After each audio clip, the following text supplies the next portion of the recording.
Let's say that you're the owner of some type of copyrighted material. Maybe it's a movie, maybe it's music of some kind.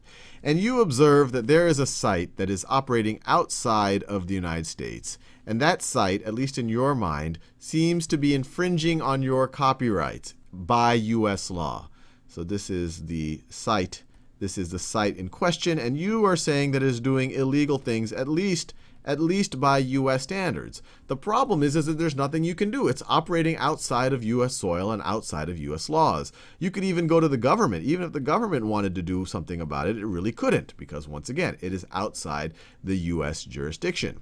The purpose of SOPA, and it seems fairly benign at first, is to give some tools to these actors to stop this. The problem, and we'll see that it's actually quite a large problem, is it gives tools to these actors to do much more than just stopping illegal activity. It allows them essentially to go on to some degree, a kind of a witch hunt for anyone that might even have a whiff of enabling this type of activity. And it won't even just be for foreign sites. So let's write this down. So SOPA stands for Stop Online Piracy Act. And it sounds pretty reasonable. And this is the version of the bill that's coming from the House of Representatives. The one from the Senate, they're slightly different, but they have the same intent, is PIPA. And what it does is, if you can't go after this site itself, maybe you can go after sites that are somehow benefiting this site. And those sites are inside the United States. So this is outside. This is inside the United States. So things that are doing that might include search engines. So search engines like Google or Bing, they obviously link to this site over here. You might have ad networks. So sites that allow this site over here to display ads and get revenue from them that are benefiting this site over here. You might have payment sites like PayPal or credit card processors that this site uses to collect revenue. And maybe most importantly, you have things like the DNS servers within the US that associate this site's domain name with the actual servers. And I won't get too technical about it, but when you type in something like www.shady.foreign, and once again, we're going to see that this site might not even have to be shady or foreign. But when you type something like that in, there are servers in the United States that associate that with these servers that might be operated outside the United States, that associate this text with a number that points to this website, that points to this website's servers. So these are all things within the United States that, to some degree, this site is dependent on. So what SOPA does is it allows these actors here, the ones that are obviously concerned with enforcing their copyrights, to issue court orders and notices to these actors right over here that essentially compels them very strongly to immediately cut off ties, with this illegal site, or this what they think is an illegal site. Now, that might seem reasonable to you, except for the fact that it's kind of a shoot first and think later type of policy.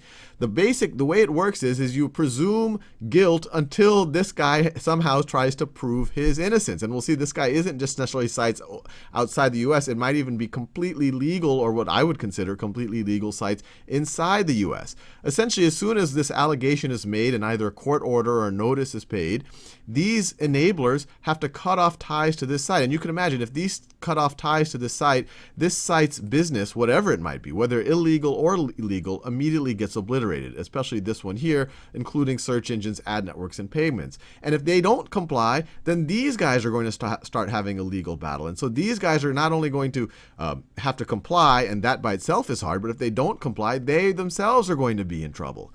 Now, it gets really obviously creepy when you start going into, so when you think of just a spirit, you're like, okay, maybe this is, we can work around this a little bit. But it gets creepy when you, even though this is the spirit of the legislation, when you actually read the wording of the legislation. And obviously that's what matters, not the name or the intent, but actually how it's worded. And the way it's worded, it's pretty clear that its intent is to go after much more than just a site that's explicitly selling illegal pharmaceuticals or allowing people to download movies or video or movies or music that these owners don't have access to. When you read the wording, it's pretty clear that they want to be able to shut down anything that isn't in any way associating with itself or in any way enabling it. And you see it in the wording. So this is actually Section 103 of the SOPA legislation. And this is how they define a site that is dedicated to theft of US property. So an internet site is dedicated to theft of U.S. property if, and so, it's usable by people in the United States. And then this is interesting. It's primarily designed or operated for the purpose of, has only limited purpose or use other than, or is marketed by its operator or another acting in concert with that operator for use in, offering goods or services in a manner that engages in, enables or facilitates. Now this is interesting. Enables or facilitates all of these violations. And these are the violations that would be, illegal. You're selling things that you can't sell. You're infringing on other people's copyrights. And it might seem harmless, this enables or facilitates, until you think about what that could encapsulate. If I have a site, I guess I am part of a site, Khan Academy. Let's say someone puts a message on Khan Academy, and from Khan Academy, they link to a site that actually is really illegal and that is really shady. They link to it in the message boards. Well, under this, am I enabling? Is Khan Academy enabling or facilitating? And if that's the case, then Khan Academy, by this definition, would be considered to be a site that is dedicated to theft of U.S. property. And there are much bigger players than just Khan Academy that can be thrown into this bucket. Players like YouTube, or Vimeo, or any site, or even a news site that allows people to put comments or allows people to put images. Things like Flickr that maybe in some way the user is infringing on the copyright. Now all of a sudden the whole site, based on this definition, the entire site can be defined as a site dedicated to theft of U.S. property. By this definition, YouTube could be that if it's viewed in kind of enabling or facilitating. Khan Academy, any news site could be viewed like that way. Vimeo could be viewed that way. A photo sharing site could be viewed that. People might take a photo of something they don't have the copyright to and upload an image. And all of a sudden, by this definition, based on just a sense that that's being violated, they won't just be able to shut down these blatantly illegal sites. They will be able to shut down things like YouTube or Vimeo, or even things like CNN.com if someone puts a message or an image that they think is somehow violating. And so it's not just going, right now the methodology is if there's some content on YouTube or Vimeo or some other site that they feel is infringing on their copyright, there are laws where they contact YouTube directly, they point them to the content that seems to be infringing, and then YouTube or Vimeo or whoever will take down that content. But what this allows them to do is shoot first and think later. Oh, look, you are enabling that. If they can convince some court to give a court order, even they can start giving notice to these players right over here to cut off ties with major, what I would consider very legal sites like YouTube or Vimeo or CNN. And it's really almost any site that allows people to upload things onto it or put links on it, which is almost Facebook is another one. Facebook. Anything that has user-generated content, if on just a whim, they could take down the entire site, not just take down that user-generated content. They could, with convincing just one judge or convincing just any of these, they can cut off ties with Facebook, not even making Facebook.com point to Facebook anymore. CNN, they could just completely take down these sites on a whim. And it gets worse than that, because you would say, well, look, if they're taking this down on a whim, and maybe they kind of thought it was, but they didn't do their homework, and they later realized that it wasn't copyright infringement, couldn't these guys sue back? Although already the damage would have been done. These sites would have been taken down. They would have lost millions or billions of dollars. Millions or tens or hundreds of millions of users would not be able to access these things. And this would also be true for Wikipedia. If someone uploaded something where it wasn't completely 100% vetted, they could take down the entire site, not just that content. And you say, okay, that's bad enough, but couldn't these people say, hey, look, you wrongfully took us down, we're going to sue you now? Well, to see that they can't and to see how one-sided this legislation is, notice the threshold for being able to sue back if you kind of misrepresented a violation. The only way you're kind of held accountable is if you knowingly, materially misrepresented the violation. So if the copyright holder just says, oh, I think someone on YouTube, I feel pretty good that someone on YouTube is violating it, that YouTube is enabling a violation, and therefore YouTube is a site dedicated to theft of U.S. property, and later on it finds out that it wasn't, it was fair use, or maybe that person actually did have the copyright to it, they can't be sued because they said, well, I just thought it was.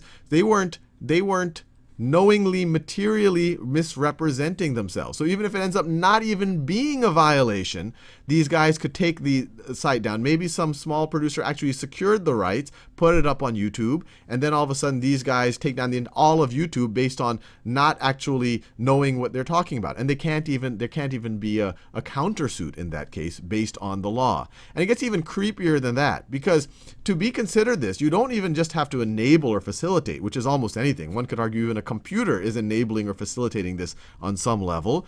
But you are considered to be a site dedicated to theft of U.S. property, even if you do nothing illegal, even if you don't even enable anything illegal, but if you just take actions that make it difficult for authorities to confirm that you're doing something illegal. So if you view this in the physical world, obviously some people are doing illegal things in their homes. And obviously a lot of people lock their doors to keep people out of their homes. And maybe people doing illegal things are even more likely to lock their doors and close their shutters. What this would do, and this would do it in the virtual sense, is say, look, just by taking the deliberate action of closing your shutters and locking your doors, which makes it hard for federal agents to confirm that you're doing illegal things, just by doing that, that itself is an illegal act. So this is maybe one of the creepiest and draconian intrusions of privacy that I've ever heard of, that was even attempted to be passed into law. So if I were you, just as a kind of a privacy, liberty-loving American, I'd be worried.